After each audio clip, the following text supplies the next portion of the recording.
So we've got riding season coming closer and closer here every day. And with that, I get closer and closer to having to replace this back tire here. As you can see, I've definitely had quite a bit of fun with it. And in order to be able to get out and properly enjoy the summer, I'm going to have to replace that back tire for sure. So this bike came stock with white walls, which I ordered a replacement set. I didn't buy the Dunlops because they seem to be very overpriced. Anyway, after looking around online, I found these Shinko 777s, and they're a white wall tire. Most people online, they're saying they're getting pretty good tread wear out of them.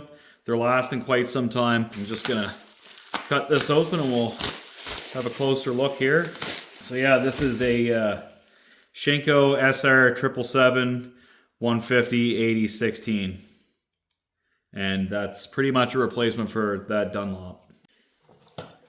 Some other good practice stuff that I've read about is actually taking your tube out of the box, putting it in the tire and inflating it and just letting it kind of sit in there for a day. That way your tube can find its shape, and before you actually put like the final air pressure in it, you just kind of wipe it down with baby powder or talc powder or whatever you got around like that. That way when you go to inflate it inside the tire on the rim, it can kind of like slide around a little bit, find its home without pinching itself off and bunching up. There we go.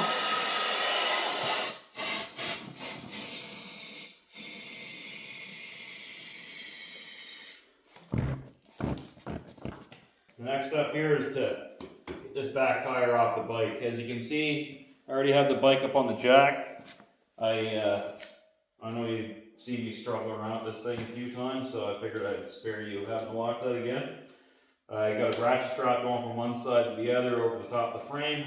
That way we're pretty sturdy there. As you can see, like the bars can move around. The bike's not going to move.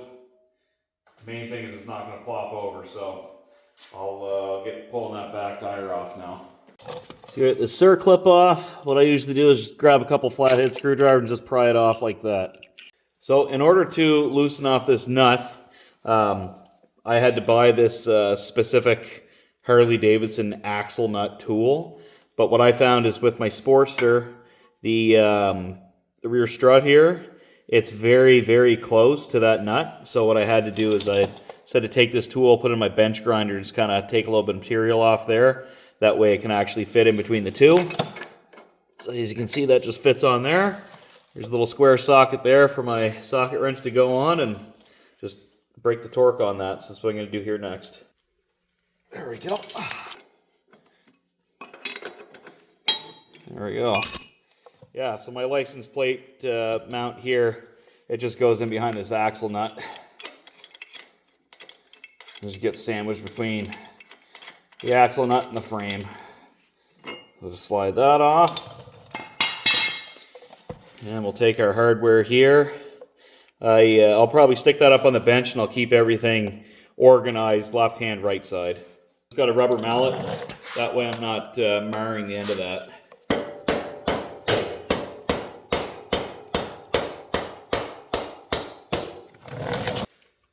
There we go. Here's the axle tube. So go stick that up on the bench. Since I pulled that out, the ABS sensor dropped. So here I am doing what I was supposed to do in the beginning. Get this caliper out of there. There we go. Let's take my bungee cord and stick it through this hole right here. On the side of the, just on the side of the caliper. And I'll just hang that off my sissy bar. There, that should be out of the way enough to get that wheel out of there. Probably be a good idea to hang this ABS sensor off the same spot. That way it's not pulling on the wire. Try to feed that belt around the sprocket. There we go.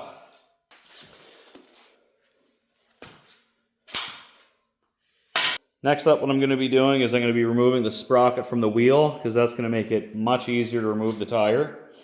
And after that, I guess I'll be removing the tire. So I'm just going to feel the wheel bearings here, see if there's any like binding or anything. those still feel really, really nice. Like it's nice and smooth. There's no binding or nothing, doesn't feel chunky. So we'll check the brake side here, that wheel bearing. That also feels fantastic. So no worries there. One thing that I've read about happening online with older dynos, I don't know if it really affects the Sportsters or not, is the torques on these bolts here. If you don't check those regularly, what can happen is those can actually back off. And once those back off, they're gonna hit your swing arm. And when they hit the swing arm, they're gonna bend, the heads are gonna shear off, and it's gonna be so bad and so terrible to try to remove those. You're gonna hate yourself. So I'll have an opportunity here to retorque these. I don't know if that's gonna be like a Sportster thing or not, but I'll at least know that the torque is correct. So these are a 5/8 bolt. There we go.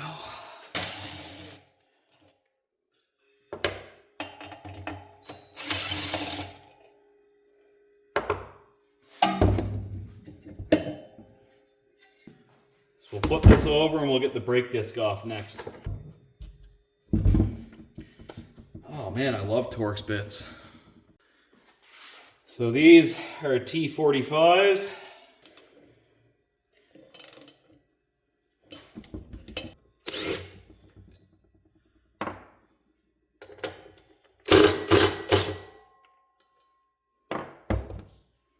There we go. Brake disc is off. So, as I'm doing these wheels separately, I'm gonna load up this back wheel in the trunk of my car. I'm gonna head over to my buddy's place, and we're gonna swap these tires out.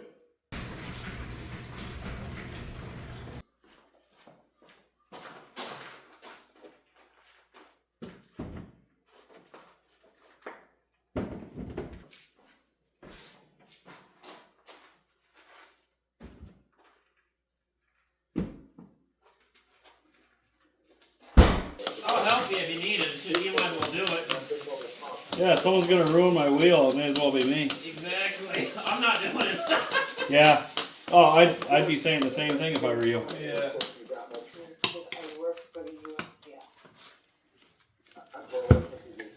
There we go. Yeah, sometimes it takes a bit, but it will.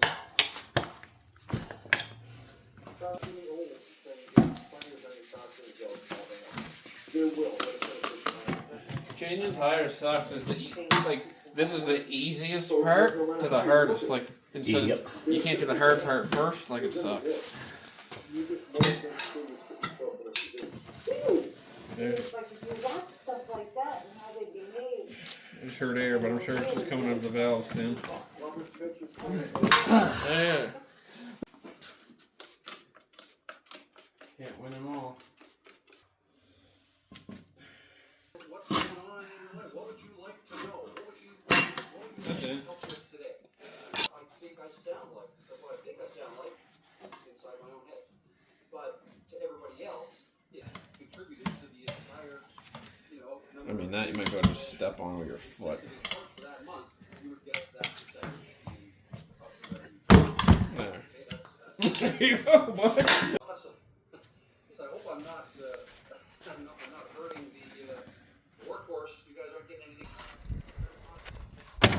I'm not supposed to reuse these bolts, but everybody does.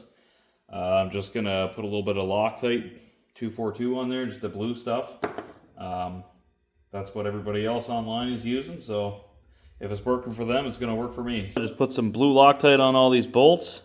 I probably put too much on there, but it's better too much than not enough. So our brake disc screws, those are going to be done at 30 to 45 foot-pounds. And our sprocket mounting screws, first torque I guess is going to be 60 foot-pounds, and then the final torque is going to be 80 foot-pounds. So I'll do those in the star pattern and then do them again star pattern, but at the next torque level.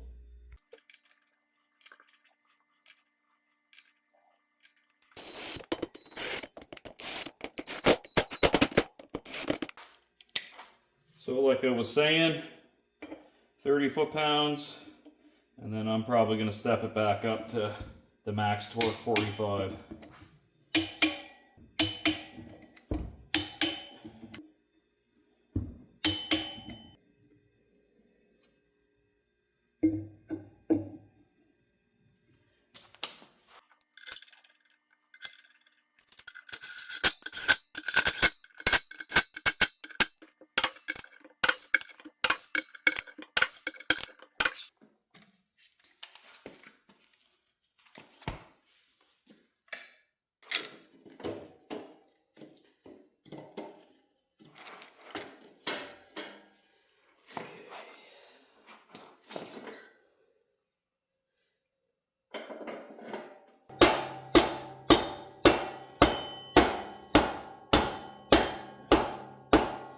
Oh, that's awesome.